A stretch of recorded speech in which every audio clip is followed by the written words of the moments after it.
ಈ ಕ್ಷೇತ್ರಕ್ಕೆ ಕಾಲಿಟ್ಟ ಮೇಲೆ ಬಡವನು ಶ್ರೀಮಂತನಾಗೇ ಆಗ್ತಾನೆ. ಅದಕ್ಕೆ ಎಕ್ಸಾಂಪಲ್ ನಾನೇ ಇದ್ದೀನಿ.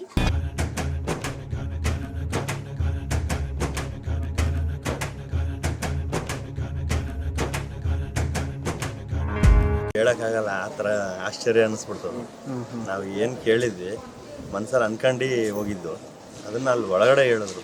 ಇಡೀ ಭಾರತ ದೇಶದಲ್ಲಿ 3 ತಾಯಂದಿರು ಅಂತೀವಿ. ಮೊದಲನೇ ತಾಯಿ ಭಾರತಿ, ಎರಡನೇ ತಾಯಿ ಗೋಮಾತೆ, ಮೂರನೇ ತಾಯಿ ನಮಗೆ ಜನ್ಮ ಕೊಟ್ಟವಳು. ನಾವು ನಮ್ಮ ತಾಯಿನ ಯಾವ ರೀತಿ ನಾವು ಪರಿಪಾಲನೆ ಮಾಡ್ತೀವೋ ಅದೇ ರೀತಿ ಗೋಮಾತೆಯನ್ನು ಪರಿಪಾಲನೆ ಮಾಡಬೇಕು. ಇಲ್ಲ, ನಮ್ಮ ಬಾಯೇ ಬಿಡಿಸ್ಲಿಲ್ಲ ಅವರು. ನಾವು ನಿಂತ್ಕೊಂಡ್ವಿ ಅಷ್ಟೇ. ನೀವು ಮಾತಾಡಬೇಡಿ, ನೀವು ಹೇಳ್ಬಿಟ್ಟು ನಾನು ಹೇಳೋದು ಸರಿ ಹೋಗಲ್ಲ. ನಾನು ಹೇಳಿದ್ರೆ ನೀವು ಕೇಳ್ಕೊಂಡು ನಾನು ಹೇಳ್ದಂಗೆ ಆಗುತ್ತೆ, ನೀವೇನು ಹೇಳಬೇಡಿ ಅಂತ ಹೇಳಿದ್ರು. ನಾವು ಸುಮ್ಮನೆ ನಿಂತ್ಕೊಂಡ್ವಿ. ನಮ್ಗೇನು ಆಗ್ತಾಯಿತ್ತು, ನಮ್ಮ ಮನೆಯಲ್ಲಿ ಏನು ಪ್ರಾಬ್ಲಮ್ ಇದೆ ಅದೆಲ್ಲ ನಿಜವಾಗೇ ಹೇಳಿದ್ರು. ಆಮೇಲೆ ನಮಗೆ ಮತ್ತೆ ಕೇಳಬೇಕು ಅನ್ನಿಸ್ತು.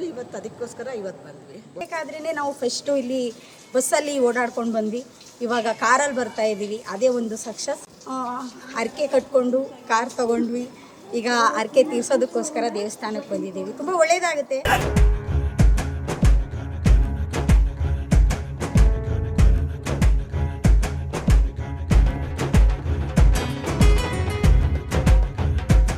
ದಯಾನಂದ್ ಅಂತ ಹೇಳ್ಬಿಟ್ಟು ನಾವು ಹಾಸನಿಂದ ಬಂದಿರೋದು.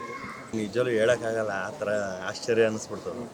ನಾವು ಏನು ಕೇಳಿದ್ವಿ ಮನ್ಸಲ್ಲಿ ಅನ್ಕೊಂಡು ಹೋಗಿದ್ದು ಅದನ್ನ ಅಲ್ಲಿ ಒಳಗಡೆ ಹೇಳಿದ್ರು. ನಮ್ಮ ಮಿಸಸ್ ಅವರು ಅಂದ್ಕೊಂಡಿದ್ದು ಒಂದೇ, ನಾನು ಅಂದ್ಕೊಂಡಿದ್ದು ಒಂದೇ.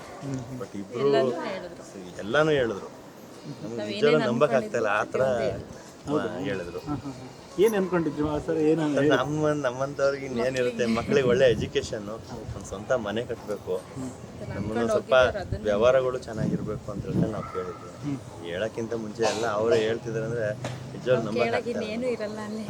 ನಾವು ಏನು ಮಾತಾಡಿ ಅನ್ಕೊಂಬರ್ಬೇಕು ಅಷ್ಟೇ. ಅದಕ್ಕೆ ಪರಿಹಾರ ದೊಡ್ಡ ರೀತಿಯಲ್ಲಿ ಹೇಳಿದ್ರು, ಚಿಕ್ಕ ರೀತಿಯಲ್ಲಿ ತುಂಬ ಚಿಕ್ಕ ರೀತಿಯಲ್ಲಿ ಹೇಳಿದ್ದಾರೆ. ಮನೆಯಲ್ಲೇ ಮಾಡ್ಕೊಂಡು ಮತ್ತೆ ಬರೋಕ್ಕೆ ಹೇಳಿದ್ದಾರೆ. ಅವತ್ತೊಂದು ದಿವಸ ಬಂದ್ಬಿಟ್ಟು ಅವರು ಗುರುಗಳು ಏನು ಹೇಳ್ತಾರೆ ಅದನ್ನು ಮಾಡಬೇಕು ಅಂತ ನಿಜವಾಗ್ಲೂ ಖುಷಿ ಆಗ್ತಿದೆ. ಮತ್ತು ನಂಬಕ್ಕಾಗಲ್ಲ, ಯಾರು ಅಷ್ಟು ಸುಲಭವಾಗಿ ನಾವು ಎಲ್ಲೂ ಯಾರ ಹತ್ರ ಇಲ್ಲಿ ಯಾರು ಪರಿಚಯನೂ ಇಲ್ಲ ನಮಗೆ. ಅಷ್ಟು ಡೈರೆಕ್ಟ್ ನಾವು ಇಲ್ಲಿ ಯಾರ ಹತ್ರ ಮಾತಾಡ್ಕೊಂಡು ಇಲ್ಲ.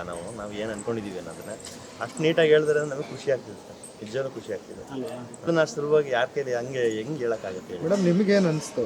ನನಗೆ ತುಂಬ ಖುಷಿ ಆಯ್ತು. ಆದರೆ ನಾವು ಅಲ್ಲಿಂದ ಅನ್ಕೊಂಡು ಮನಸ್ಸಲ್ಲೇ ಅನ್ಕೊಂಡು ಇವ್ರಿಗೂ ಸಮೇತ ನಾನು ಹೇಳಿಲ್ಲ. ಓಕೆ, ಅಷ್ಟು ಅದನ್ನು ಕರೆಕ್ಟಾಗಿ ಹೇಳಿದ್ರಲ್ಲ, ಅದು ಖುಷಿ ಆಯ್ತು. ಇಲ್ಲ, ಬರ್ಬೋದು, ನಂಬಿಕೆ ಇಟ್ಟು ಬರ್ಬೋದು. ಅದೊಂದು ಕೆಲವೊಬ್ರು ಅವ್ರವ್ರ ನಂಬಿಕೆ, ನಾವೇನು ಒಟ್ಟಿನಲ್ಲಿ ಟ್ರೂತ್ ಆಗಿ ಹೇಳ್ತಾರೆ. ಅದನ್ನ ಮಾತ್ರ ಹೇಳ್ಬೋದು. ನಾವು ಏನು ಅನ್ಕೊಂಡು ಹೋಗಿದ್ದೆ ಅದನ್ನ ಅವ್ರು ಹೇಳಿದ್ರು, ಅವ್ರ ಬಾಯಲ್ಲಿ ಬರ್ತಿದೆ ಅಂತ ಹೇಳಿದ್ರೆ ನಮಗೆ ಅಷ್ಟೇ ಉತ್ತರ. ಆ ತಾಯಿಗೆ ಅಷ್ಟು ಮಹಿಮೆ ಇದೆ ಅನ್ನೋದು ನಮಗೆ ಅರ್ಥ ಆಗುತ್ತೆ. ಹೇಳೋದಾದ್ರೆ ಎಲ್ಲ ಅವರಾಗಿ ನಮ್ಮನ್ನು ಕರೆಸ್ಕೊಂಡು ಬಂದಿದ್ದೀವಿ ಅಂದ್ರೆ ಅವರೇ ಕಾರಣ. ಅವ್ರ ಶಕ್ತಿ ಇಲ್ದರೆ ನಾನು ಸುಮ್ಮನೆ ಜಸ್ಟ್ ವಿಸಿಟರ್ ಆಗಿ ಬಂದಿದ್ದೆ. ಇವತ್ತು ಮಕ್ಳ ಜೊತೆ ಬಂದಿದ್ದೀನಿ. ನಾನು ಮನ್ಸಲ್ಲಿ ಅಂದಿದ್ದೀನಿ, ಅನ್ಕೊಂಡಿದ್ದೀನಿ. ನೋಡಿ, ಅದು ಇನ್ನೇನು ನಾವು ಹೇಳೋಕ್ಕೆ ಆಗಲ್ಲ ಸರ್, ಆ ಥರ ಇದೆ. ಬರ್ತಾ ಇದ್ದೀವಿ. ಇದೇ ಅಲ್ವಾ ಸಕ್ಸಸ್ ಅಂದರೆ? ದೇವಸ್ಥಾನಕ್ಕಿಂತ ಇನ್ನೇನು ಬೇಕಿದೆ? ತಾಯಿ ಇದನ್ನು ಕೊಟ್ಟಿದ್ದಾಳಲ್ವಾ, ಇದು ಖುಷಿ ಪಡಬೇಕಲ್ವ ನಾವು. ಖುಷಿ ನಿಸ್ಸಾರದಲ್ಲಿ ಪರವಾಗಿಲ್ಲ ಸರ್. ಇವಾಗ ಕೈಗೂಡ್ತಾ ಇದೆ ಲಕ್ಷ್ಮಿ. ಸದ್ಯಕ್ಕೆ ಇದ್ದಾಳೆ ಮನೆಯಲ್ಲಿ ಲಕ್ಷ್ಮಿ. ಇಲ್ಲಿಗೆ ಬಂದು ಹೋದ್ಮೇಲೆ ಸಕ್ಸಸ್ ಅನ್ನೋದಿದೆ. ಈ ಕ್ಷೇತ್ರಕ್ಕೆ ಕಾಲಿಟ್ಟ ಮೇಲೆ ಬಡವನು ಶ್ರೀಮಂತನಾಗೇ ಆಗ್ತಾನೆ. ಅದಕ್ಕೆ ಎಕ್ಸಾಂಪಲ್ ನಾನೇ ಇದ್ದೀನಿ. ಇರೋರು ಒಂದು ಸಲ ಬಂದು ಈ ದೇವಿ ದರ್ಶನ ಮಾಡಿಕೊಂಡು ನಿಮ್ಮ ಹರಕೆಯನ್ನು ಕಟ್ಕೊಂಡು ಹೋಗಿ, ನೆಕ್ಸ್ಟ್ ಸಲ ನೀವು ಇನ್ನೊಂದು ಸಲ ಇಲ್ಲಿಗೆ ಬರಬೇಕಾದ್ರೆ ಸಕ್ಸಸ್ ಜೊತೆಗೆ ದೇವಸ್ಥಾನಕ್ಕೆ ಬರ್ತೀರಾ ಅಂತ ಹೇಳ್ತೀನಿ.